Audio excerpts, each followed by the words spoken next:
ಈ international cricketers ಇದ್ದಾರಲ್ಲ, ಇವರೆಲ್ಲ ಬ್ಯಾಟ್ಗಳನ್ನು ಎಲ್ಲಿಂದ ಖರೀದಿಸುತ್ತಾರೆ ಅಥವಾ ಅವರಿಗೆ ಬ್ಯಾಟ್ಗಳನ್ನು ಯಾರು ಕೊಡ್ತಾರೆ? ಇದಕ್ಕೆ ಹಣ ಕೊಡಬೇಕಾಗುತ್ತಾ ಅಥವಾ ಅವರಿಗೆ ಹಾಗೆ ಸಿಗುತ್ತಾ? ಹಾಗಾದ್ರೆ ಅವರಿಗೆ ಈ ಬ್ಯಾಟ್ಗಳನ್ನು ಯಾರು ಕೊಡ್ತಾರೆ ಅಂತ ನಿಮಗೆ ಗೊತ್ತಾ? ಅಥವಾ ಅವರು ಖರೀದಿಸುತ್ತಾರಾ ಇಲ್ವಾ?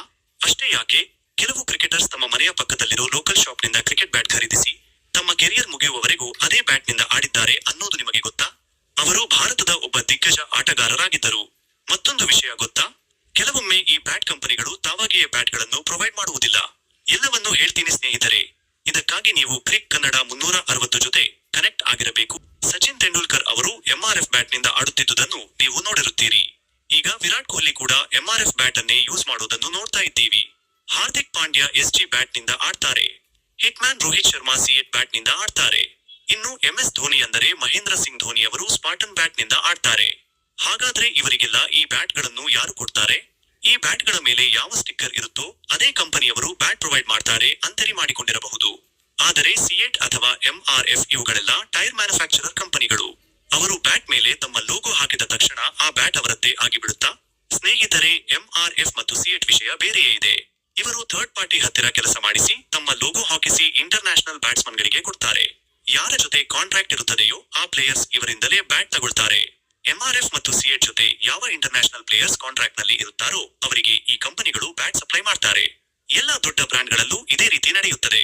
ಕೆಲವೊಮ್ಮೆ ಬ್ಯಾಟ್ಸ್ಮನ್ಗಳಿಗೆ ಯಾವುದೇ ಕಂಪನಿಯ ಜೊತೆ ಅಗ್ರಿಮೆಂಟ್ ಇರುವುದಿಲ್ಲ. ಆದರೆ ಅವರು ಮೊದಲಿನಿಂದಲೂ ಅದೇ ಬ್ಯಾಟ್ನಿಂದ ಆಡುತ್ತಾ ಬಂದಿರುವುದರಿಂದ ಆಮೇಲೆ ಇಂಟರ್ನ್ಯಾಷನಲ್ ಕ್ರಿಕೆಟ್ನಲ್ಲೂ ಅದೇ ಬ್ಯಾಟ್ ಅನ್ನು ಯೂಸ್ ಮಾಡ್ತಾರೆ. ಉದಾಹರಣೆಗೆ ಚೇತೇಶ್ವರ್ ಪೂಜಾರ ಅವರು SG ಸನ್ನಿ ಲೆಜೆಂಡ್ ಬ್ಯಾಟ್ ಯೂಸ್ ಮಾಡ್ತಾರೆ. ಇದರ ಬೆಲೆ ಸುಮಾರು 32,000 ರೂಪಾಯಿ. ಆರಂಭದ ದಿನಗಳಲ್ಲಿ ಅವರು ಇದೇ ಬ್ಯಾಟ್ನಿಂದ ಆಡ್ತಾ ಇದ್ರು.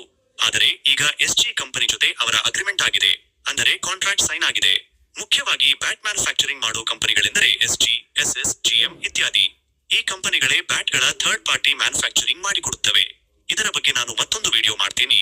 ಅದರಲ್ಲಿ ಬ್ಯಾಟ್ ಮ್ಯಾನುಫ್ಯಾಕ್ಚರಿಂಗ್ ಅಥವಾ ಜಾಬ್ ವರ್ಕ್ ಹೇಗೆ ನಡೆಯುತ್ತೆ ಅನ್ನೋ ಕಂಪ್ಲೀಟ್ ಡೀಟೇಲ್ಸ್ ನಿಮಗೆ ಸಿಗುತ್ತೆ. ಕ್ರಿಕೆಟರ್ಸ್ ತಮಗೆ ಬ್ಯಾಟ್ ನಲ್ಲಿ ಏನೆಲ್ಲ ಬದಲಾವಣೆ ಬೇಕು ಅನ್ನೋದನ್ನು ಬ್ಯಾಟ್ ಮ್ಯಾನುಫ್ಯಾಕ್ಚರರ್, ಕಿಟ್ ಸ್ಪಾನ್ಸರರ್ ಅಥವಾ ಬ್ಯಾಟಯ ಸ್ಪಾನ್ಸರರ್ಸ್ಗೆ ಮುಂಚಿತವಾಗಿಯೇ ತಿಳಿಸಿಬಿಡ್ತಾರೆ. ಅವರು ಪ್ಲೇಯರ್ಸ್ ಕೇಳಿದ ಹಾಗೆಯೇ ಬ್ಯಾಟ್ ರೆಡಿ ಮಾಡಿ ಕೊಡ್ತಾರೆ. ನಿಮಗೆ MS ಧೋನಿ ಅವರ ಬ್ಯಾಟ್ ಬಗ್ಗೆ ಒಂದು ವಿಷಯ ಹೇಳ್ತೀನಿ ಕೇಳಿ. ಧೋನಿ ಅವರ ಬ್ಯಾಟ್ 1200 ಗ್ರಾಂನಿಂದ 1250 ಗ್ರಾಂ ಒಳಗಡೆ ಇರಬೇಕು ಅನ್ನೋದು ಅವರ ಇನ್ಸ್ಟ್ರಕ್ಷನ್ ಆಗಿರುತ್ತೆ. ಹಾಗೆಯೇ ಕೆಳಗಡೆ ಲೈಟ್ ಆಗಿ ಬೆಂಡಿಂಗ್ ಇರಬೇಕು ಮತ್ತು ನಾರ್ಮಲ್ ಬ್ಯಾಟ್ ಗಿಂತ ಕೆಳಭಾಗದಲ್ಲಿ ವೇಟ್ ಸ್ವಲ್ಪ ಜಾಸ್ತಿ ಇರಬೇಕು. ಅವರ ನಾರ್ಮಲ್ ಬ್ಯಾಟ್ ಗಿಂತ ಕೆಳಭಾಗದಲ್ಲಿ 50 ಗ್ರಾಂ ವೇಟ್ ಹೆಚ್ಚಿರುತ್ತೆ ಅಂತ ಅವರೇ ಹೇಳಿದ್ದಾರೆ. ಇಷ್ಟೆಲ್ಲ ಸೌಲಭ್ಯಗಳಿದ್ದರೂ ಕೂಡ ಕೆಲವು ಪ್ಲೇಯರ್ಸ್ ಲೋಕಲ್ ಶಾಪ್ ನಿಂದಲೇ ಬ್ಯಾಟ್ ಖರೀದಿಸುತ್ತಿದ್ದರು.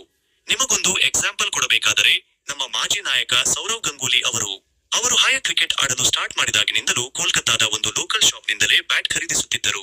ಆಮೇಲೆ ಅವರಿಗಾಗಿ ಅದೇ ರೀತಿಯ ಬ್ಯಾಟ್ಗಳನ್ನು ಆರ್ಡರ್ ಮಾಡಿ ತರಿಸಲಾಗುತ್ತಿತ್ತು.